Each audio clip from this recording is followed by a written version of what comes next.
Welcome back, everyone. I'm your host, Mitch Simpkins, and this is Wins for Widows, where you get practical guidance from the mouth of professionals who are united in helping you get your feet back on the ground after experiencing the loss of a loved one. Together, we'll uncover the rooted question that you might be asking yourself: what now, and what should I do next? I'm excited today to introduce you to our guest, Ashley Sherrick. She is amazing, very fun, comes from a really cool part of the country, one that I know about and have spent some time in. And so you're going to learn a lot from her. I've already learned a lot. And frankly, Ashley, so yesterday had a question from a client to the one exactly we're going to talk about today. So I'm excited to have you. So Ashley is the founder and the principal attorney of Entrusted Legal Law, again, in Pittsburgh, Pennsylvania. And you have some other offices as well, right? Yeah, Entrusted Legacy Law. We are in Pittsburgh, Devon, and Erie. So kind of all over So the three state. different places. Excellent. And her specialty is estate planning, elder law, special needs planning, and probate for families and individuals. Her firm is women-owned and women-run, and it's been very successful. If you look at her, a lot of accolades, a lot of growth, doing some great things. Since opening her boutique in 2018, she's focused on providing heart-centered, compassionate legal services with an emphasis really on educating and empowering widows and older adults as they navigate some of life's most difficult transitions. So, Ashley, what did I miss? What else do you want to tell everyone how amazing you are and how excited they should be for today's podcast? So we know nobody ever wants to come and see us. Nobody wants to talk about death and dying. This is not the top of anyone's to-do list. So we really strive and pride ourselves on making it not horrible and awful. So we're not typical lawyers. We're not a typical law firm. We do things completely different than most estate planning attorneys.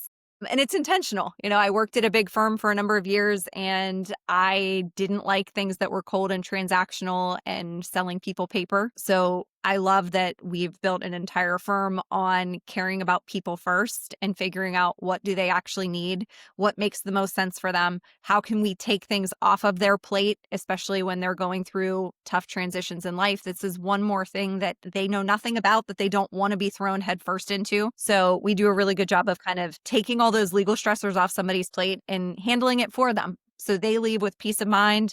They know it's what they want and it's correct. And it didn't have to be overcomplicated. So we actually usually make things less complicated for people than more complicated, which is good. Very cool. Very cool. So they come in, they sit down in your conference room, you give them a drink and a couch, and they get to relax and just be ready for a fun legal conversation. Yes. I can feel that as we've talked, and your personality, and I assume it goes through the entire firm. All of you are very similar. So what else? So about your background, Ashley, tell me. So you said you came from a big firm. How did you get to where you're at? How did you niche into the space that you're in? Like, what was your driving motivation? What got you here? So I've been a lawyer for 13 years. And if we count when I was in law school, I law clerked at a firm that did estate planning. So it was a family-owned company. So I learned, I always say, the right way to do things. And so when I graduated from law school, I got a job at a big firm in the city. And I told them, hey, I know how to do estate planning. I would love to do this. And my boss said, oh, yeah, I do that sometimes. Sure, you can help.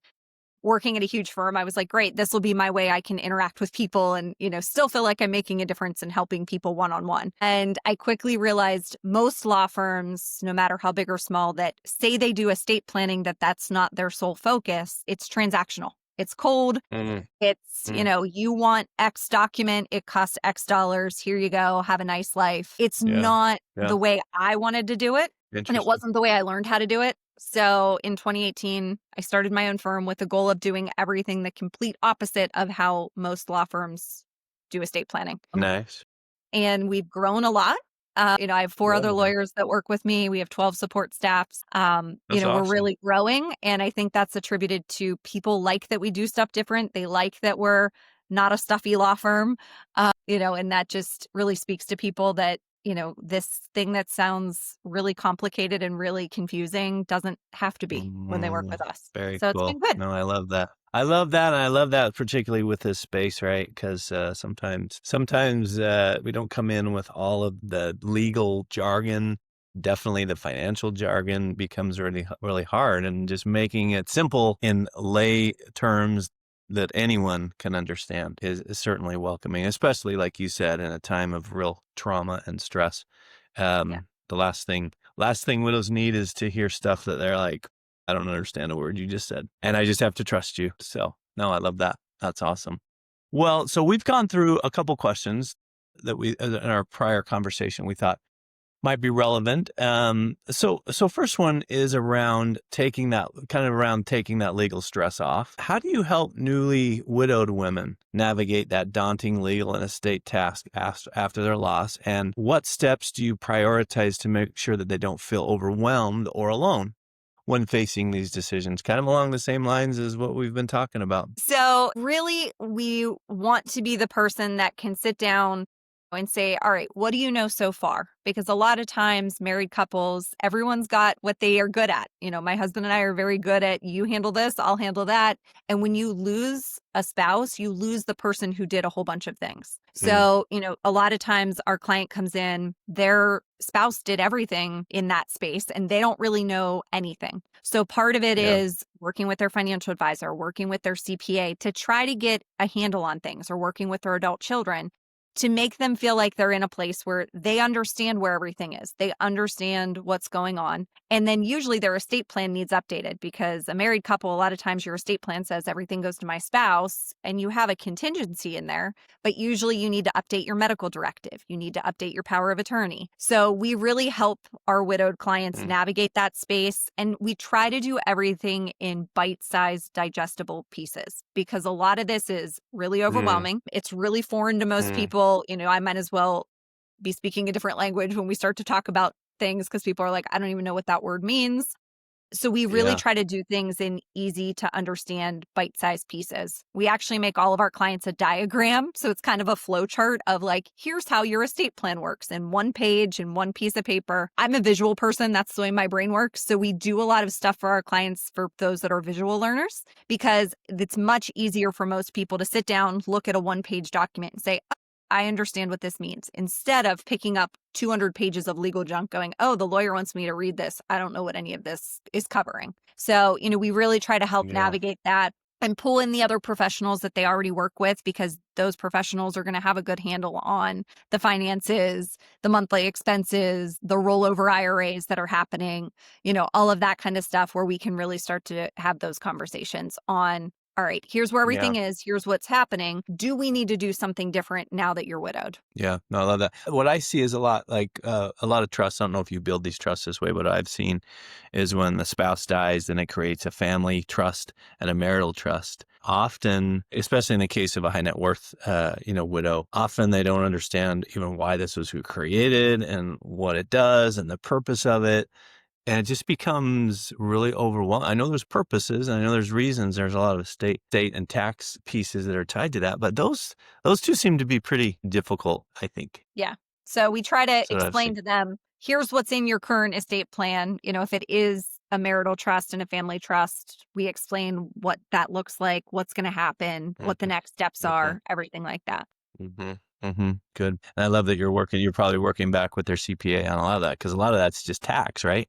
Yep. A lot of that marital Exactly. and family trust is right on the tax implications. So the trusted advocates, obviously a very important piece for widows to make sure they find somebody that they trust. What advice do you have for a widow who doesn't necessarily have adult children or close relatives that they can use when it comes to really choosing a power of attorney or a medical financial advocate? And what options are there, viable options, if someone just has nobody? So I try to brainstorm with people, if there's a distant relative or a lifelong friend, someone they've been friends with for 30, 40 years, that they feel comfortable having those decisions, or like their best friend since kindergarten's adult child that they're very close with, like it's a niece or a nephew, kind of relationship. Sometimes that's a good option, and I help clients brainstorm that. If they don't have any family or friends, that's where we start to look at what professional options are there. Mm. There are companies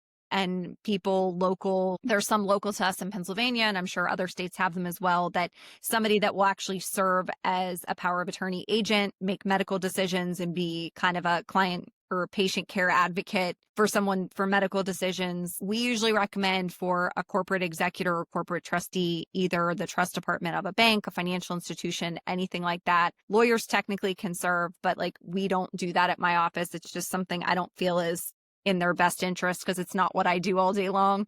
Mhm. And I always would prefer my clients are working with people that do these things day in and day out all day long. But not not the other side of the administration as the trustee. So Okay. Interesting. But are they estate attorneys that would act as the trustee, or is it a specialized, like, specific area typically like that? This is what I do. I am a trustee. So there's attorneys that will do it. I just usually don't recommend that. Um, I think it's better to have either, a trust department, a trust, there's actual corporate trustees that can do that type of work. Okay.